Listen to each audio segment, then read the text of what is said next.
आशा के मोती चैनल में भगवान सत्यनारायण की पुरानी कथा।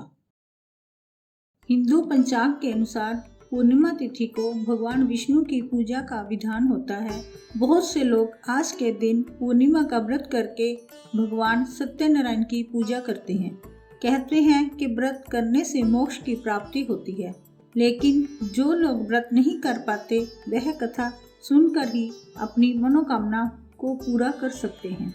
कथा सुनने से व्यक्ति को मोक्ष मिलता है। एक बार नारद जी ने भ्रमण करते हुए मृत्युलोक के प्राणियों को अपने अपने कर्मों के अनुसार तरह तरह के दुखों से परेशान होते हुए देखा। इससे उनका हृदय द्रवित हो उठा और वह अपने परम आराध्य भगवान श्री हरि की शरण में कीर्तन करते हुए पहुंच गए और स्तुति पूर्वक बोले, हे नाथ, यदि आप मेरे ऊपर प्रसन्न हैं तो मृत्युलोक के प्राणियों के कष्ट हरने का कोई उपाय बताने की कृपा करें। तब भगवान ने कहा, मुनिवर, तुमने विश्व कल्याण की भावना से बहुत सुंदर प्रश्न किया है। आज मैं तुम्हें ऐसा व्रत बताता हूँ जो स्वर्ग में भी दुर्लभ है और महान पुण्यदायक है तथा मोह के बंधन को काट देने वाला है, जिसका नाम है श्री सत्यनारायण व्रत। इस व्रत की कथा सुनने मात्र से ही सब दुख दूर हो जाते हैं और इसका विधि विधान पूर्वक पूजन करने से मनुष्य संसारिक सुखों को भोगकर परलोक में मोक्ष को प्राप्त करता है। काशीपुर नगर में एक गरीब ब्राह्मण को भिक्षा मांगते देखकर भगवान विष्णु जी खुद एक बूढ़े ब्राह्मण के रूप में उस निर्धन ब्राह्मण के पास गए और कहने लगे, हे विप्रे, श्री सत्यनारायण भगवान मनोवांछित फल देने वाले हैं। तुम उनका व्रत पूजन करो, जिसे करने से मनुष्य सब प्रकार के दुखों से मुक्त हो जाता है।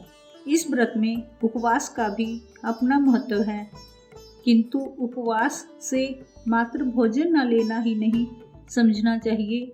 उपवास के समय हृदय में यह धारणा होनी चाहिए कि आज श्री सत्यनारायण भगवान हमारे पास ही विराजमान है।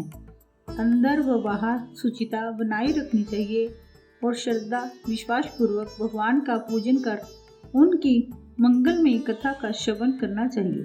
श्री सत्यनारायण की कथा बताती है कि व्रत पूजन करने में मानव मात्र का समान अधिकार है, चाहे वह निर्धन धनवान राजा हो या व्यवसायी ब्राह्मण हो या अन्य वर्ग स्त्री हो या पुरुष।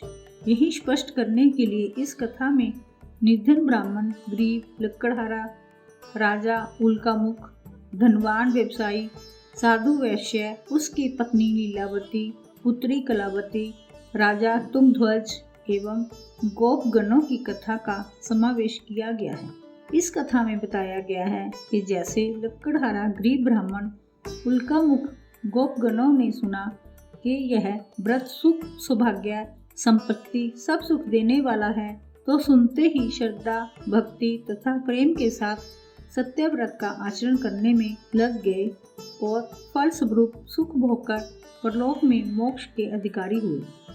एक साधु वैश्य ने भी यही प्रसंग राजा उल्कामुख से सुना, किंतु उसका विश्वास अधूरा था और श्रद्धा में कमी होने के कारण उसने मन में प्रण लिया कि संतान प्राप्ति पर सत्याव्रत पूजन करूंगा। समय बीतने पर उसके घर एक सुंदर कन्या ने जन्म लिया। पत्नी ने व्रत की याद दिलाई तो उसने कहा कि कन्या के विवाह के समय करेंगे।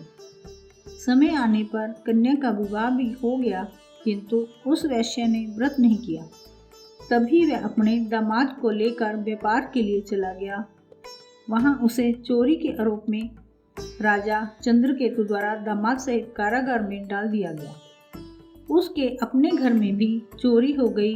पत्नी लीलावती और पुत्री कलावती भिक्षावृत्ति के लिए विवश हो गई। एक दिन कलावती ने किसी के घर श्री सत्यनारायण का पूजन होते देखा और घर आकर मां को प्रसाद दिया।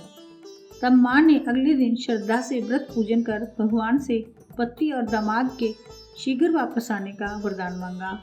श्री हरि प्रसन्न हो गए और स्वप्न में राजा को कह दिया कि वह दोनों बंदियों को छोड़ दे, क्योंकि वह निर्दोष हैं। राजा ने अगली सुबह उनका धन धान्य तथा प्रचुर द्रव्य देकर उन्हें विदा किया।